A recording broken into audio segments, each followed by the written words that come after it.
Today's LBAM informational meeting and public outreach session has been scheduled on the request of Supervisor Valerie Brown, followed by California Department of Food and Agriculture's delay in placement of the twist tide in Sonoma Valley for light brown apple moth. The two sites in Sonoma Valley were scheduled to be placed in mid-June, and as normal course, there was a public meeting that was held in the neighborhood in that area.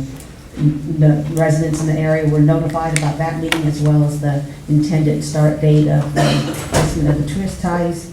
Following that, there was concerns that were voiced both to our office as well as Supervisor Brown's office and CDFA, requesting that twist ties do not be placed in that area. CDFA had delayed the placement of the twist ties based on the need for additional time for consultation with Fish and Wildlife. And so along with that delay, it gave us an opportunity to do a little additional information and outreach to the public. Also, I've had County Council review the authority to eradicate pests, and that authority does rest with the state and not local governments. And with that, I'd like to turn to Mr. Connell to give a short presentation on light brown apple moth. Thank you, Lisa, for the introduction about the nature of the pest. Light brown apple moth is I guess one of the most recent of the invasive species attacking California's environment and its agriculture. And we've been working on the eradication program for the light brown apple moth now for about a year, starting in the Santa Cruz Central Coast area and beginning now in the San Francisco Bay Area in North County here in Sonoma County. In the first slide, you'll see a representation. This is a sample of Monterey pine, and if you can note all the brown tips all over this thing, this is the damage of light brown apple moth. It's a leaf roller moth. It attacks the young, tender vegetation as this tree is pushing new leaves and needles, and kills off that new growth. If you're a horticulturalist trying to grow this tree for landscaping or for Christmas tree farming, this tree would have to be treated regularly to maintain its shape, or be hand trimmed repeatedly at greater cost in order to provide a marketable product. This photograph here happens to come from New Zealand, where it's grown for paper pulp, and it has to be treated in order to reach a mature stand for use in commercial paper production. Next slide. This is one of the more significant crops in California, citrus. It's a major pest of citrus down in Australia. You can see the damage the moth causes around the leaf end of a fruit. It also will attack the navel end, navel oranges, and is under regular treatment for export of citrus from Australia. New Zealand and Australia both have light brown apple moth. The moth is native to Australia. It's evolved there, will never be eradicated there. It was introduced to New Zealand well over 100 years ago, before they had any technologies to make any early detection, do any kind of treatments, and is permanently established there.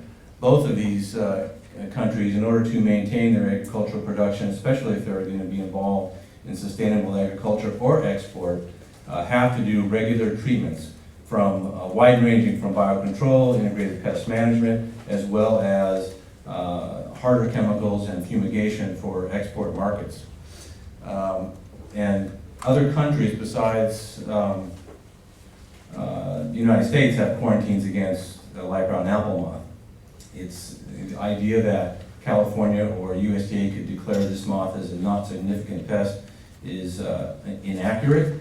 Our trading partners from around the world are responsible and have the ability to declare what is a significant pest to them, what they want to keep out of their environments as well. And so the status of light brown apple moth in a global perspective is one of the significant pests, and remains so for California and the rest of the United States. Next slide, please. This is a photograph of light brown apple moth on apple. You can see the leaf with the larvae on it. That leaf was folded over and secured to the surface of the fruit by that little piece of silk you see there, and the larvae did its damage to the fruit, gouging open this wound. Now this fruit will never make market. It will probably rot on a tree in that kind of condition. Even less damage than this kind of fruit won't make grade and won't make market. Next slide, please. Sonoma County is out on the edge of the infestation. The objective for the program on light brown apple moth is to eradicate small infestations when they occur with the least intrusive technology. Here in Sonoma County, wine grapes and nursery stock are going to be a significant host area for light brown apple moth. It's the #1 pest of grapes in Australia, and certainly would threaten the grape industry here in Sonoma County. One of the downsides, I guess, of an invasive species become permanently established is the perspective on the agricultural community. In a quarantine pest, you're stuck with a quarantine forever. And that means you have to be provide a clean crop if you want to ship it out of your county, out of the state, or around the world, or you won't be able to stay in business. The downside for this pest with regard to the environment, and this is a pest with over 2,000 different hosts that it can survive on, including 250 agricultural crops. The downside in our environment is, like so many other invasive pests that have come into the state of California, in the urban environment, it results in regular, unregulated, unmonitored treatments with a variety of materials handled in improper ways, which increases our pesticide load in our environment. Why is it a big risk?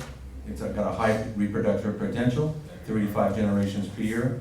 The environment here in California, especially on the coastal zone in the Bay Area region, is going to be ideal for light brown apple moth. The populations are from Monterey to Sonoma County, and especially across the southern tier of states in the United States, the habitat exists and the climate exists to support widespread establishment of light brown apple moth. So it's not just a California problem, it's going to be a problem for the rest of the United States. The program for Sonoma County as described, I think the morning paper in Santa Rosa today had a very good article about the description of this program. We're talking about a small infestation that can be easily eradicated by a very unintrusive twist tie method, which deploys mating disruption, the use of the pheromone to confuse the moth so it can't mate. It's applied by ground, and there are no aerial application plans for use of mating disruption in Sonoma County as we used over on the Santa Cruz Monterey coast in 2007. We're talking only about limited areas of approximately, I think it's about 240 homes in the small area where it's infested in the city of Sonoma area. This is a sample of what the twist tie looks like. The quarter gives you some reference. The circular orange plastic with the flag on it is just a holding device that clips it to the tree. The wire above it is the actual twist tie. It's infused with the pheromone and is designed to release the pheromone over time, approximately 90 days in the environment to confuse the moth. Next slide, please. This is what it looks like when it's assembled. You can see that little peg on the bottom fits into the end of a pole. Next slide. And snaps around a branch like that.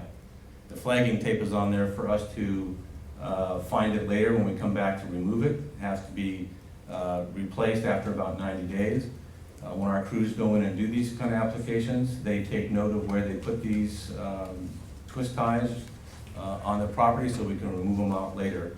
That's important to the final stages of the program where we want to then trap to make sure the moth is gone. Next slide. We have a small infestation, as I mentioned. We've detected 2 moths. That's indicative of the infestation. We've had successful eradication in Napa, Oakley, Dublin, Los Angeles, using this technology on small infestations. And while it's still mating disruption, the same approach that we've used with aerial applications is designed for the small size of this infestation and the very local aspect that we can apply because of the number of properties involved. Next slide, please. This is Chardonnay grapes. I mentioned it's a favorite host of the moth. It will attack this grapes in the flowering stage, in the very small berry size when they're still very tiny, or as larger berries like this. And when they do that, the result is, first of all, the result can be the destruction of the cluster. If it's a late introduction like this, you get the damage to the fruit. The fruit starts to leak and it introduces the rot, and your bunch goes like this. The pheromone itself, we've done some extensive testing about it. There was a lot of concern about its effect on aquatic life, both marine and freshwater. The University of California Department of Environmental Sciences ran tests for us on both marine and aquatic specimens at rates exceeding what we would recommend use for aerial treatment. And all the tests came back as no toxic impact on aquatic species. The same has been true for laboratory tests on mammals when fed at the highest possible rates, no toxic effect. Next slide, please. You saw in that one slide, it traced how it's placed in a tree, in a shrub. You use a pole to get them up out of reach of people and out of sight of the property owners. You can imagine with a little flags you might be able to see them, but when you put them out there, it's actually surprising how hard they are to find. They go on as a rate of about 250 twist ties per acre, and depending on the size of the property, you just break it down approximately by the size of the property for how many twist ties they receive. And after the 90 days, we pull them out, remove them, and put a new one in, and after another 90 days, do it again. The time frame is to cover 2 life cycles of the moth, and that's somewhat temperature dependent. The process, and this is the process that was followed, I believe, here in Sonoma County. The Board of Supervisors, the City Council, various elected officials received a notice defined as a proclamation of eradication from the Secretary that describes the program, the authorities, a bunch of information on how it's all done, and appropriate other sources of information that can be sought. A similar informational letter was sent to the affected residents in the treatment area to attend a public meeting, which was held. And then another door-to-door message was delivered to the community that was to receive the twist ties, stating that the program was to commence within 2 days. And that brings us to the point that Lisa already mentioned, where we stopped the program waiting the Fish and Wildlife recommendations. Once again, about the twist ties, it's not an insecticide. Mating disruption doesn't even kill the moth. The pheromone has been tested for toxicity for aquatic animals by the University of California and found to be non-toxic. And I already mentioned it's non-toxic at very, very high doses in the mammalian sense. And I think, Lisa, do we have Dr. Fan available to continue on the presentation? Ms. Sullivan will be presenting from OEHHA, actually. I'm here to provide a short presentation on the known human health effects of the twist tie product specifically. So today's information refers uniquely to the ground level based pheromone product. So what is in a twist tie? If the supervisors are interested, I actually have some twist ties in a sealed plastic bag with me. The apparatus itself is comprised of a plastic tube and it has an aluminum wire. It contains a synthetic formulation of a naturally occurring sex attractant that's produced by the female light brown apple moth. It is chemically indistinguishable from the natural pheromone. Pheromones, there are more than or over 500 known pheromones or attractants for the Lepidopteran class of insects. This particular product contains a mixture of just 2 pheromones, and the relative amounts determine the moth specificity. These are quite technical sounding names. The two pheromones that are actually in the product are tetradecyl acetate and tetradecadienyl acetate. They're very fancy sounding. Acetates occur naturally in the body of all living organisms. They break down, the acetates themselves are esters of acetic acid, and acetic acid you may remember from your chemistry classes, vinegar. When they break down, they are biodegradable by living organisms, and they break down into carboxylic acid, usually acetic acid, vinegar, and an alcohol. And it is the double bonds in the alcohol moiety that give it at times, and it can result in a mild irritant property. These pheromones are referred to as straight-chain lepidopteran pheromones.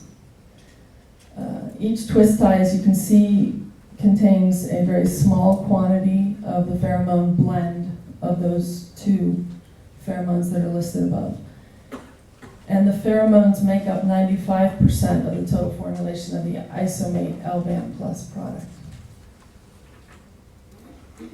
In addition to the pheromones, there are also several stabilizers in this product.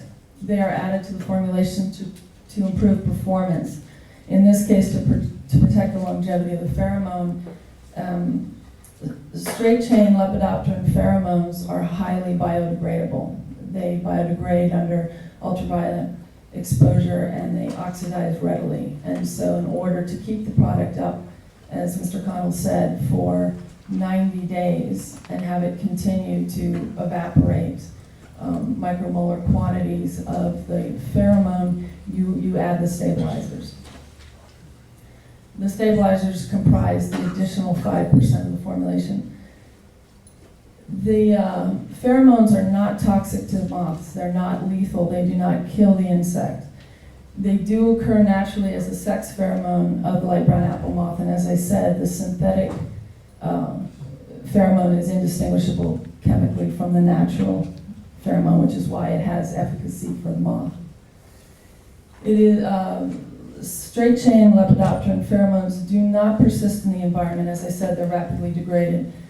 This class of chemicals has very low acute oral and dermal toxicity. The oral lethal dose 50, or LD50, is greater than 5,000 milligrams per kilogram. And what's significant about this is that when we test for the lethal dose for a chemical, the highest level you administer to the animals is 5,000 milligrams per kilogram. If the LD50 is at 5,000 or higher, it receives a designation of practically non-toxic. And that is US EPA Category 4. Chemicals, right, so then the dermal lethal dose 50, and these are in rodents, is greater than 2,000 milligrams per kilogram, making it of low toxicity, Category 3, and it has Category 3 designation rating for eye irritation. It is non-mutagenic in all standard mutagenicity assays for which it's been tested. Mating disruption dispensers, as Mr. Connell said, have been used extensively. My understanding is they've been used for over 10 years in the Russian River Valley here in California by organic apple growers. They have been used extensively where the pest first showed up in Australia and New Zealand now for 15 years.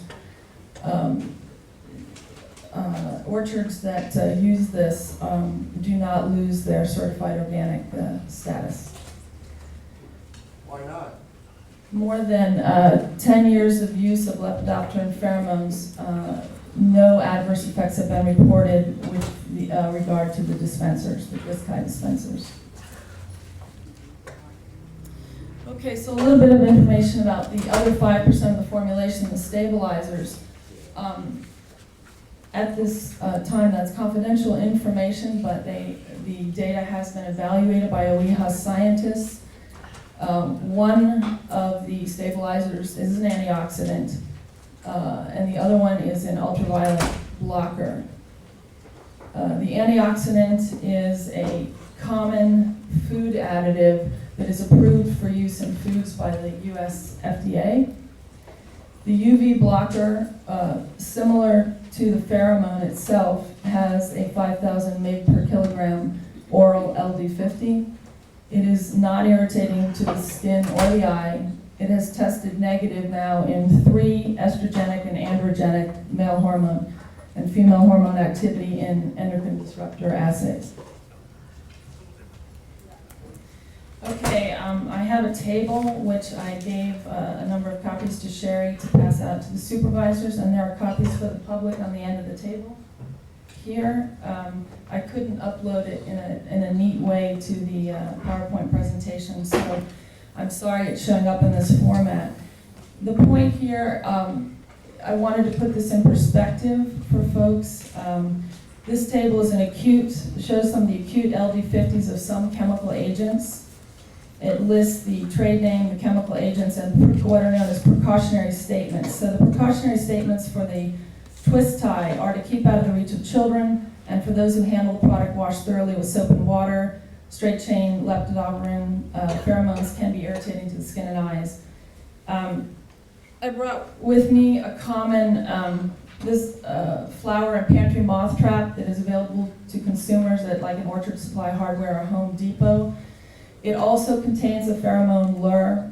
It is one of the tetradecyl acetate lures, almost chemically identical to what is in the LBAM Isomate Plus product. This is actually intended for indoor use, and it says clearly on the back of the product, safe for use in food handling and food storage areas. Its precautionary statements say keep out of the reach of children and pets, moderate skin and eye irritant, avoid contact with skin, wash with soap and water. There are also a number of other products that the public may be familiar with, such as the safer insecticidal soaps. They have a comparable LD50 to Isomate LBAM Plus, which is greater than 5,000 mg per kilogram. Their precautionary statements say keep out of the reach of children, may be hazardous to aquatic invertebrates, do not apply directly to water, do not contaminate water, etc., etc.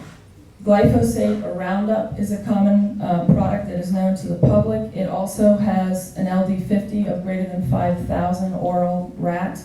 The precautionary statements read moderate eye irritation, avoid contact with eyes, wash thoroughly with soap and water, do not apply to water, do not contaminate water when cleaning. Just for reference purposes, table salt, standard table salt, has an oral LD50 of 3,000. The smaller the LD50 value, the more toxic. It's an inverse relationship between toxicity and the value. So as you go down on this list and the LD50 becomes smaller, it's infinitely more toxic. And the MSDS for table salt says skin and eye irritant, may cause mild irritation to the respiratory tract. I'll just go through the last one, which is familiar to a lot of folks, is Cory's slug and snail bait. You can see that it has 630 mg per kilogram for its LD50, and it clearly says on the box, skin and eye irritant, rinse skin with plenty of water for 15 to 20 minutes, may cause nervous system damage and death in humans and other animals if eaten. It can also be toxic to birds because if it kills the snail and the slug and the birds consume the snail or the slug. So, but yet this is a consumer product that's readily available in the marketplace. And again, this is simply for relative risk comparative purposes. And that concludes my presentation. Thank you. I was just going to wrap up a little bit talking about the role of the agriculture commissioners here in Sonoma County in this program. And primarily it has focused with trapping throughout the county and responding to the regulations that have been in place for federal and state quarantines and also doing outreach. There's quite a laborious process as far as people being able to continue shipping. We have approximately 1,500 acres of grapes within the quarantine area. Each of those sites have to be inspected, issue compliance agreements, and trapped, as well as nurseries and truck type of farms as well. And as far as our outreach efforts, we've been very much involved with the media, trying to get the word out about the light brown apple moth project, as well as the eradication part of it specifically. And also too is just general outreach, and also since the twist ties were going to be placed, our office has talked to many of the residents within that 240 residential area with the treatment for the twist ties. And in addition, we did door-to-door outreach to approximately 25 of those individuals as well, and did a notice to all 240 residents about today's meeting. With that, that concludes our presentation. If there's any questions from the board of supervisors, we'd be happy to respond. All right, thank you, Lisa.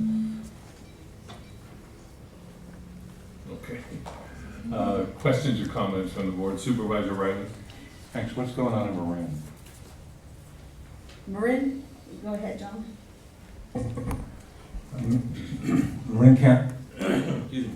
Marin County has some areas that already have twist tie applications going on, and other than that, that's the extent of it, other than quarantine operations as well as trapping, delimitation and detection trapping in Marin County. Have there been more incidents of fines in Marin and in Sonoma County? Yes, absolutely.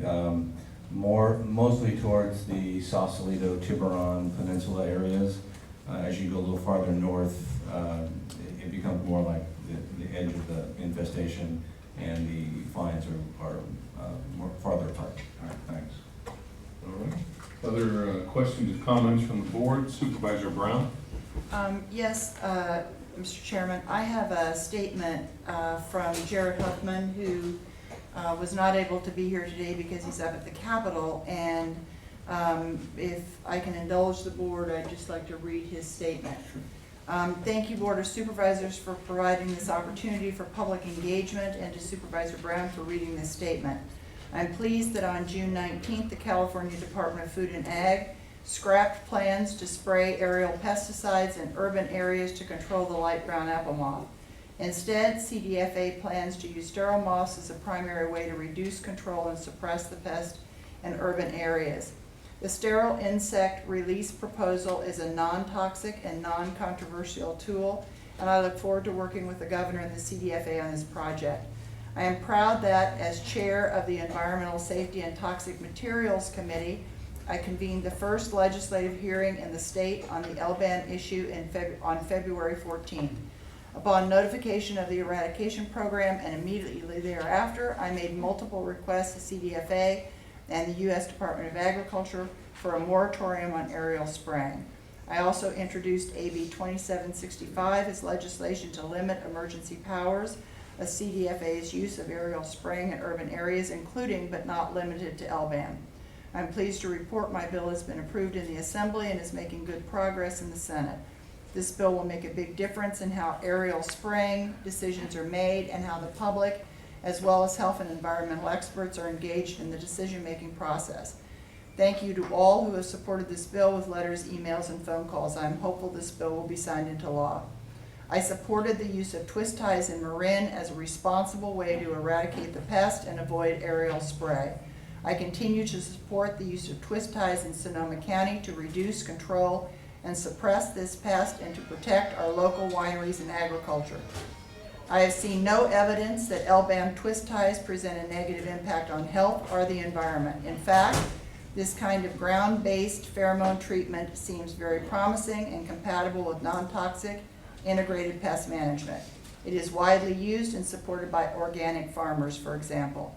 As with any integrated pest management tool, CDFA should keep track of any and all reports of negative health or environmental effects, and these should be responded to immediately.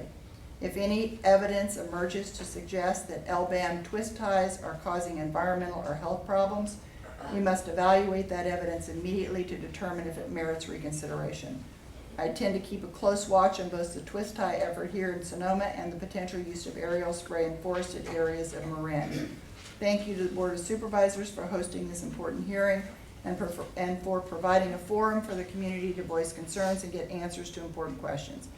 Decisions based on sound science with full public disclosure are essential for a healthy community. Thank you, Mr. Chairman. Thank you, Supervisor. Any other comments or questions? Supervisor Smith? I just have a question on the length of time that these twist ties would have to be employed. Do you have maybe that's like asking to interpret tarot cards or something, but is there a industry protocol on how long these things are used, and you determine that the pest is in fact eradicated? Yes, the time frame for eradication would be twist tie treatments to cover 2 life cycles of the moth. The life cycle of the moth is somewhat dependent upon the temperature. The warmer it gets, the faster the life cycle goes. To give you a precise answer, it becomes very difficult because of that. So if a treatment were to begin this summer, that the life cycles may be over by late fall with the quarantine, because after the treatment's over, then you have to trap for another life cycle to make sure it's gone. Okay, I wasn't clear. Thank you. So just to clarify, then are you saying the life cycle of an individual moth then is just a few months, or? It could be on 30 to 45 day kind of a time frame from egg to egg again. I see. Okay, thank you. Any other questions or comments from the board? All right, before I open this up for public comment, I'd just like to remind everyone to please turn off your cell phones or put them on vibrate so we're not disturbed. And also to remind everyone that this is an informational report only today. We are not taking any action. And just to clarify, Section 5323 of the Food and Agricultural Code expressly preempts any local ordinance, law, or regulation that conflicts with state regulation for pest eradication. So am I correct then in saying that we don't determine the method by which eradication takes place, that rests with the state of California? Correct. I had county council review that section, and their determination was that any law or regulation that was put forth at local level would be preempted by state law. So, correct. Okay, so it really does rest with the state. Supervisor Riley? Well, I understand the law. I also understand that when we were looking at, sharpshooter threat and stuff, that this board took a position and actually had constructive discussions with state and worked out a compromise method of moving forward on that. So while legally the board doesn't have authority to modify state decisions, we certainly have the authority to listen to our citizens and to weigh in on it. Yeah, that certainly was not to imply that we don't provide input. And we certainly have the ability to do that.